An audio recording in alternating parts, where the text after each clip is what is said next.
एक व्यक्ति था, उसको लगा कि भगवान आप ये क्या करते हो, सभी को दुखी करते रहते हो, आपको सब कुछ पता है। ये है एक कहानी मात्र, पर इसको आप इस प्रसंग में बहुत अच्छे से समझ सकते हैं कि वह व्यक्ति भगवान से जाकर बार बार बोलता है कि भगवान आपको सब कुछ पता है, फिर भी आप अपनी आंखों के सामने सब कुछ गलत होते देखते रहते हैं, सबके साथ बुरा हो रहा है और आप देखते रहते हैं, आप कुछ करते क्यों नहीं हैं? आपको सब पता है, आपकी बात तो सभी मान लेंगे कि किसने क्या गलत किया, किसी ने क्या सही किया।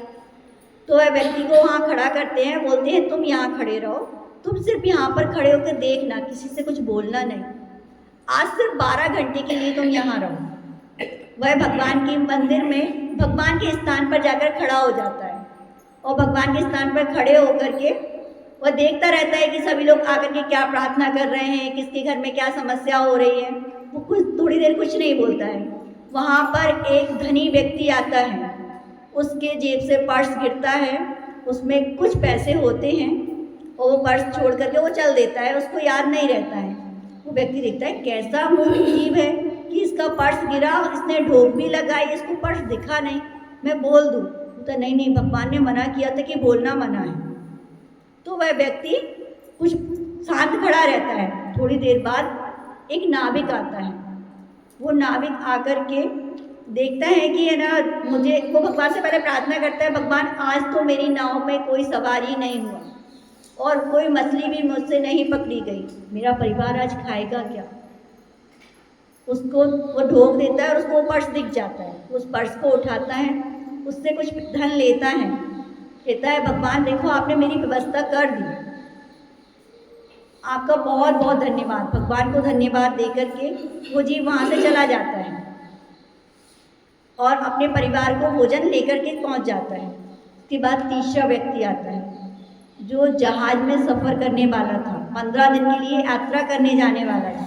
वह आकर के भगवान से कहता है भगवान सब कुछ आप संभाल लेना, मैं 15 दिन के लिए जा रहा हूँ, मेरे परिवार का ध्यान रखना।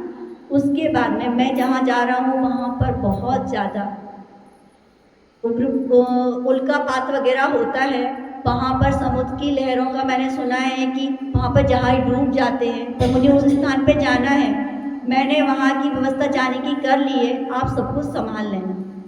और वो व्यक्ति वहाँ पे खड़ा ही रहता है कि जो धनिक का पर्स वहाँ गिरा था वो पुलिस को लेकर वहाँ पहुँच जाता है कि मेरा पर्स गिरा था, मैंने पूरे रास्ते ढूंढा है, वो नहीं मिला है, इसी मंदिर में गिरा होगा और इसी व्यक्ति ने लिया होगा। उस व्यक्ति को पुलिस पकड़ लेती है और पुलिस उसको ले जाने लगती है। तो जो व्यक्ति सामने भगवान मन की जगह पे खड़ा हुआ था वो कहता है अरे रे रे ये क्या हुआ, यहाँ तो मतलब खड़े होने के बाद में भगवान तो कुछ करते नहीं है, मैं तो इन लोग को बचा सकता हूँ, मैंने इसीलिए तो भगवान से बोला था ना कि मुझे यहाँ पे खड़ा होने दो।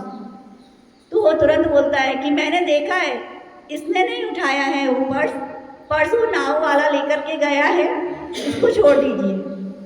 वो नाव वाले के घर जाते हैं, वो पर्स उनको मिल जाता है। इससे उसके परिवार का जो भरण पोषण होना था वो भी नहीं हो पाया और जो नाविक जो जहाज चलाने वाला व्यक्ति जा रहा था जहाज से सफ़र करने के लिए, भगवान को पता था कि वहाँ पर तूफान आने वाला है और जो प्रार्थना कर रहा है, तो वो व्यवस्थाएं पहले से थी। यदि वो जेल चला जाता तो वहाँ जाने से बच जाता, तो उसका जीवन बच जाता, उस व्यक्ति का घर का परिवार का भरण पोषण हो जाता। वो जो धनिक था उसको तो कोई फर्क पड़ना नहीं था इतने कम पैसे जाने से, पर्स में जो पैसे थे उससे उसके जीवन में कोई अंतर नहीं आने वाला था, वो सारी व्यवस्थाएं थी। जब भगवान ने आकर के उस चीज से पूछा कि आपने दिन भर में क्या किया, बोलता है भगवान मैंने तो सब कुछ ठीक कर दिया, आप तो चुपचाप खड़े रहते, जो जो सही था मैंने सब कुछ बता दिया और सब कुछ ठीक कर दिया। वही स्थिति हमारी है। हम लोग सोचते हैं कि जो सामने हमें दिख रहा है बस वो सब कुछ ठीक हो रहा है, हम सब कुछ ठीक कर सकते हैं। अपनी मनस्थिति को बदलिए, हम उस समय को बुरा ना कहें, इसमें बुरा कुछ भी नहीं था। वो व्यक्ति यदि शांत रह जाता उस जीव का जीवन बच जाता, वो व्यक्ति शांत रह जाता, उस नाविक का परिवार का भरण पोषण हो जाता, उसके परिवार को रात में भूखा नहीं सोना पड़ता और वो नाविक जो जेल चला गया उसके परिवार को कितने सारे दिन भूखा रहना पड़ता। उसको जो धनिक व्यक्ति था उसके ऊपर कोई अंतर नहीं आने वाला।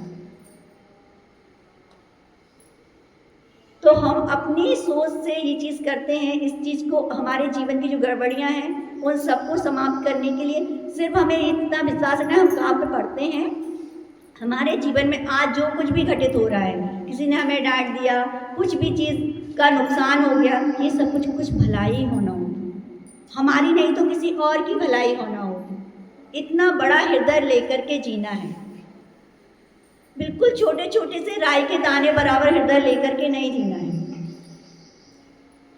हृदय को विशाल बनाने का कार्य करना है। इसमें काव्य की आराधना करने के लिए, आठों काव्य की आराधना के लिए पीले रंग के वस्त्र धारण करना है, पीले आसन पर बैठना है। इसको यदि आप ब्रह्म मुहूर्त में करते हैं तो विशेष फलदायक होता है।